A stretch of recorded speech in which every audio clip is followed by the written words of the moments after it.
Monde numérique. Depuis maintenant 2 ans, la voix revient comme le moyen le plus naturel de communiquer, hein. On a fait un détour collectif par les claviers, par les écrans, mais en fait, notre nature première est quand même d'échanger par de la voix et ça, les usages se démultiplient, à la fois de la voix de synthèse ou dans l'usage de la voix comme étant un médium de communication et donc nous, on a un rôle à jouer, fondamental dans la compréhension des dynamiques de conversation.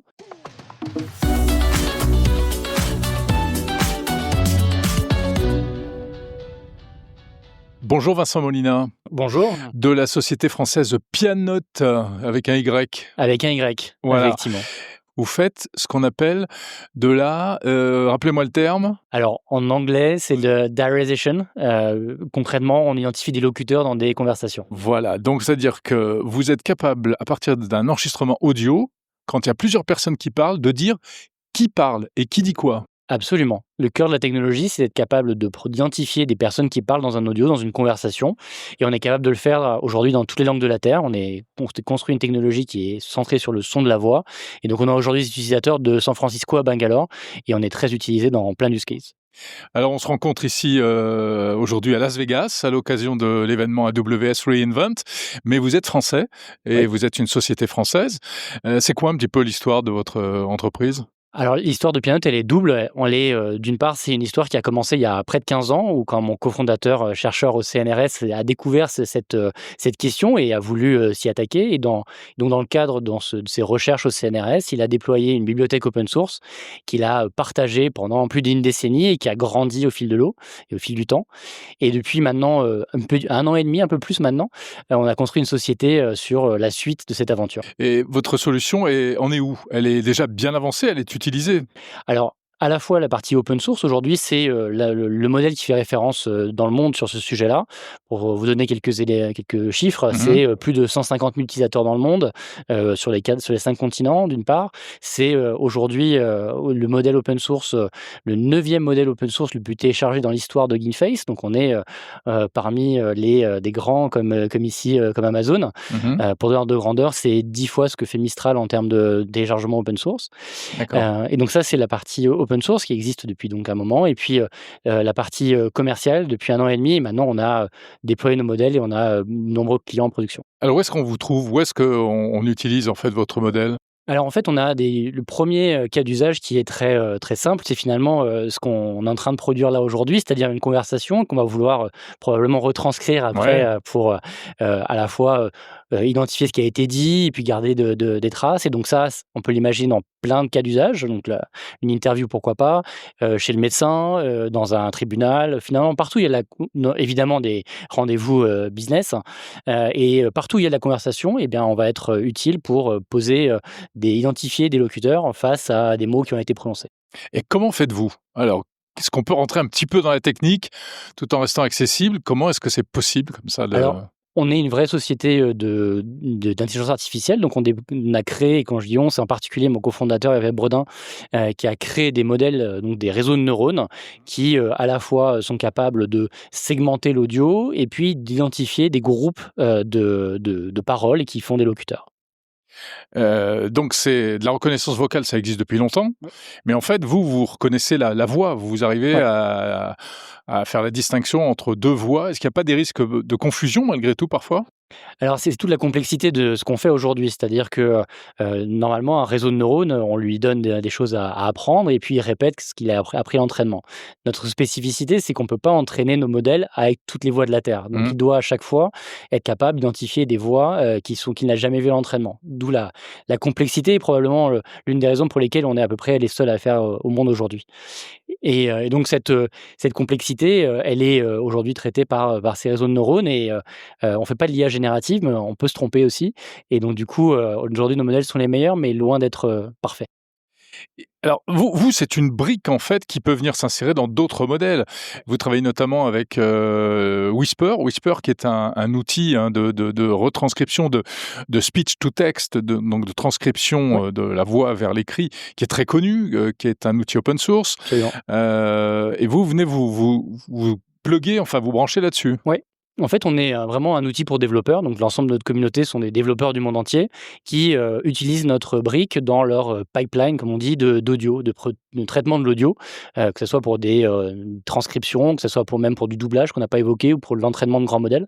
Et donc, en fait, on est une de ces briques et qui est finalement la première brique dans ces grandes pipelines. Et très souvent, comme vous l'évoquiez, on est utilisé avec des ASR, ce qu'on appelle donc des modèles qui mettent des mots sur ce qui a été dit. Et Whisper est l'un des plus connus. Alors vous parliez de doublage, c'est vrai que c'est une des applications auxquelles on pense. Oui. Est-ce que c'est un système qui pourrait permettre de faire du doublage automatique de films? Alors on est pareil. Ou du sous-titrage, en tout cas? Puisqu'en fait, quand on veut sous-titrer ou quand on veut poser une voix de synthèse sur un film, on a besoin de poser la voix au bon moment. Et donc, le bon moment, c'est là qu'on intervient, d'être capable de dire, à tel centième de seconde ou dizaine millième de seconde, il y a un changement de voix et donc vous pouvez poser la voix au bon endroit. D'accord, donc c'est toute la difficulté est là et tout votre challenge, est-ce que vous réussissez à faire, c'est ça? C'est vraiment Oui, la synchronisation? de poser la voix doublée au moment le plus parfait pour éviter ce qu'on a connu pendant des années, c'est-à-dire des lèvres qui bougent et puis la voix qui arrive un petit peu après. Donc, on l'a tous vécu. Et donc, du coup, dans le nouveau paradigme, puisque c'est vraiment un écosystème qui est en pleine révolution, eh bien, l'une des nécessités, c'est d'être extrêmement précis dans le moment où on pose la voix. Et ça fonctionne comment? Il faut des énormes data centers derrière? Alors, on a une grande chance, c'est qu'on a des réseaux qui sont, entre guillemets, «tout petits», c'est-à-dire que, sans commune mesure avec, aujourd'hui, les grands modèles que tout le monde connaît. Aujourd'hui, notre technologie, elle tourne sur un téléphone et on est presque au point de le faire tourner sur un Raspberry Pi pour les plus Ouais. passionnés. Et donc du coup, vraiment, on a une technologie qui a vocation à être partout où il y a de la conversation. Donc elle pourrait être, dans nos micros, dans notre échange, sur des serveurs, sur des téléphones, par exemple. Donc elle se porte vraiment là où la conversation a lieu. Ouais, ouais. Qu'est-ce que vous imaginez comme développement futur encore? Il est radieux parce que c'est une industrie qui est en pleine évolution, depuis, maintenant 2 ans, la voix revient comme, le moyen le plus naturel de communiquer, hein. On a fait un détour collectif, par, les claviers, par les écrans, mais en fait, notre nature première est quand même d'échanger par de la voix et ça les usages se démultiplient, à la fois de la voix de synthèse ou dans l'usage de la voix comme étant un médium de communication et donc nous, on a un rôle à jouer, fondamental dans la compréhension des dynamiques de conversation. La première étape, c'est de comprendre qui parle, mais comme je l'évoquais juste avant dans notre échange, dans la voix, il y a beaucoup plus que des mots et notre rôle, c'est d'arriver à donner toutes ces clés, toutes ces métadatas pour que des développeurs du monde entier construisent des solutions. C'est-à-dire, qu'est-ce qu'il y a de plus que les mots? Il y a du ton, il y a, Ouais. ce qu'on appelle la prosodie, il y a, alors on n'ira pas jusqu'au sentiment parce que le sentiment est quelque chose d'assez subjectif et quand on parle à nos clients américains ou indiens, c'est pas tout à fait la même Ouais, bien notion. sûr. Mais par contre, il y a des marqueurs dans la voix qui sont, essentiels pour, comprendre la dynamique, comprendre, par exemple, là, à intervalles réguliers, il y a des petits mots qui viennent se juxtaposer, Ouais. et overlapper dans notre Ne parlons pas des discussion. tics de langage Voilà. éventuels, et cetera. Et vous pouvez imaginer que dans des conversations commerciales, quand dans des conversations, avec des centres de relations clients, on a besoin de comprendre au-delà de ce qui a été échangé, des contextes. C'est pas tout à fait pareil si vous appelez quelqu'un et qui a dans le fond, par exemple un enfant qui est en train par exemple de solliciter la personne qui est au téléphone et cetera. Donc il y a plein de choses à révéler dans la voix. Ce qui veut dire que demain, on pourrait avoir, non seulement des transcriptions, comme ça mot à mot, heu, en allant à l'essentiel. Alors ça, les modèles le font souvent, hein. Très bien, ouais. Maintenant, ils arrivent les transcriptions arrivent à éliminer tous les mots parasites d'une certaine manière. Mais vous pensez qu'on pourrait aller plus loin encore et je sais pas, signaler lorsque un propos est potentiellement humoristique, sarcastique, triste, des choses comme ça? Ah, il y a un traitement sur les mots, comme on vient de l'évoquer. Ouais. Après, les mots parasites peuvent être parfois des mots-clés. Mmh. Typiquement, comme vous venez de faire, le Oui, peut vouloir dire, Bah, peut oui, oui. démontrer voilà, un engagement Bien sûr, c'est de pour la vous personne. inciter à poursuivre, hein. Bah, C'est je une crois vieille technique, elle marche très bien. de conversation. Et donc tous ces mots-là, finalement, sont un peu aujourd'hui gommés par les modèles qui ont envie justement d'être, dans la synthèse et dans vraiment le cœur de ce qui est dit. Pour autant, quand on veut aller un petit peu plus loin et qu'on veut travailler sur la langue et sur ce qui est la conversation, ces mots-là ont de l'importance. Ouais. Il y a une chose qu'on n'a pas dite. Alors c'est vrai que, par exemple, ce podcast qu'on est en train de faire, et comme tous les podcasts que j'enregistre personnellement, il y a une transcription écrite qui Ouais. est faite après, avec la reconnaissance des intervenants. Mais en fait, c'est pas de la reconnaissance intelligente comme ce dont on parle actuellement, puisque moi je triche et je donne à la machine des enregistrements sur différentes pistes. Donc, Absolument. en fait, elle sait déjà qui parle. Alors là, il y a aucune erreur, du coup, à l'arrivée. Mais avec votre système, j'aurais plus besoin de faire ça.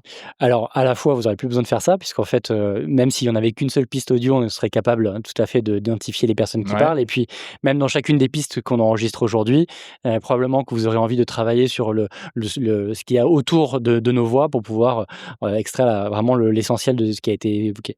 Ouais, ouais. OK, non, c'est super intéressant et donc vos pistes de développement pour le futur, c'est quoi? C'est d'aller encore plus loin dans l'analyse et la génération de ces O métadonnées? Oui, alors il y a à la fois la profondeur des métadonnées qu'on va vouloir donner à nos clients, et puis il y a aussi, on a tout ce qu'on a évoqué aujourd'hui, tout ce qu'on fait aujourd'hui depuis maintenant plus de 15 ans, c'est ce qu'on appelle du traitement, enfin du batch, c'est-à-dire, après que notre conversation ait eu lieu. Mmh. Maintenant les usages en temps réel sont là et donc du coup, notre prochaine étape de développement produit, c'est de transmettre, de partager ces technologies en temps réel.